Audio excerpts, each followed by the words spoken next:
Assalamualaikum warahmatullahi wabarakatuh. Jumpa lagi di channel Bapak Rahman. Bapak Ibu, kali ini kita akan bahas surat teman kita dari Ibu Nur Hasanah dari Purbalingga, Jawa Tengah.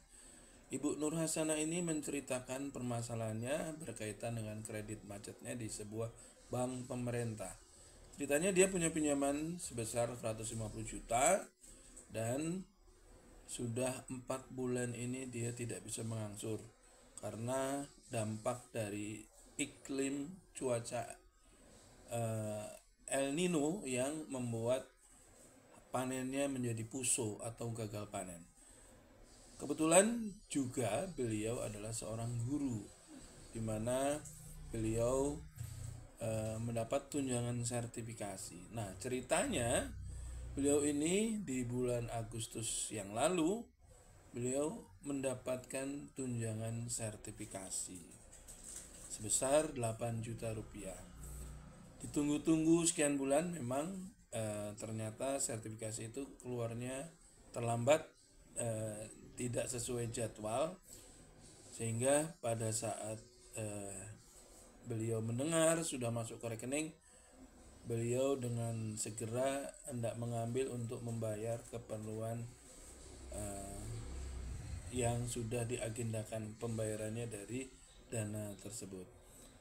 Nah, celakanya ketika beliau akan mengambil, saldonya sudah berkurang 6 juta rupiah. Jadi beliau ini menceritakan bahwa beliau punya pinjaman di bank pemerintah di sebuah kecamatan gitu ya. Kemudian beliau buka rekening tabungan khusus yang disediakan untuk menampung tunjangan sertifikasinya di bank yang ada di tingkat kabupaten. Nah, pada tanggal 2 Agustus yang lalu beliau datang ke yang di kabupaten hendak mengambil. Ternyata setelah dicek saldo di ATM, saldonya hanya tersisa 2 juta dari yang semula 8 juta. Kemudian beliau akhirnya masuk ke dalam ke customer service menanyakan dan minta di print out. Telah mendapatkan penjelasan bahwa rekeningnya telah didebet otomatis oleh bank BRI yang ada di kecamatan untuk keperluan menyetori pinjamannya yang macet di BRI tersebut. Jadi yang ngambil BRI unit yang ada di kecamatan, BRI yang di kecamatan, sementara rekening dia itu yang ada di kantor cabang gitu ya. Nah, beliau menanyakan pada kami apakah ini bisa dibenarkan. Jadi kami sarankan kepada beliau untuk menanyakan alasan apa atau apa yang mendasari sehingga BRI tersebut berani mengambil atau mendebet saldo rekening tabungannya tanpa persetujuannya. Kemudian oleh BRI yang ada di kecamatan tersebut, beliau diberikan fotokopi surat perjanjian hutangnya, ditunjukkan pasal yang melatar belakangi atau yang dijadikan dasar untuk mendebet tersebut. Kemudian surat tersebut dibawa kepada kami, pada kantor kami, kemudian kami pelajari, dan di situ memang ada klausula di pasal tersebut yang memberikan kuasa kepada bank untuk mengambil atau mendebet dari rekening giro ataupun rekening tabungan lainnya guna keperluan untuk penyetoran kredit di bank tersebut. Jadi itu yang menjadikan dasar mereka ngambil saldo Ibu Nur Hasanah ini. Jadi teman-teman, sebenarnya tidak boleh seperti itu ya. Jadi baik dalam Undang-Undang Perlindungan Konsumen, Undang-Undang nomor Undang-Undang UUPK, Undang-Undang Perlindungan Konsumen, dan POJK nomor 1 tentang pelindungan konsumen juga, di sana disebutkan bila mana bank membuat klausula baku, dilarang mencantumkan Salah satunya ya, ada A B C D E F G, ada sekian huruf yang melarang. Jadi klausula bakunya tidak dilarang, tapi tegas di situ disebutkan klausula baku dilarang menyebutkan, nah ini A sampai G nih. Salah satunya adalah memberikan kuasa kepada bank untuk mengambil atau mendebet kekayaan yang dimiliki oleh debitur pada bank tersebut. Jadi tabungan itu adalah bagian dari kekayaan yang dimiliki nasabah yang ada di bank tersebut ya. Jadi artinya bisa deposito, bisa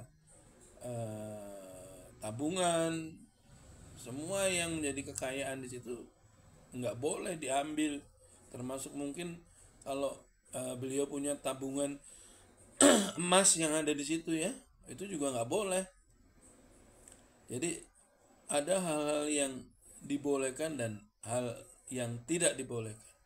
Nah, salah satunya yang tidak dibolehkan itu adalah mengambil kekayaan yang dimiliki nasabah pada bank tersebut.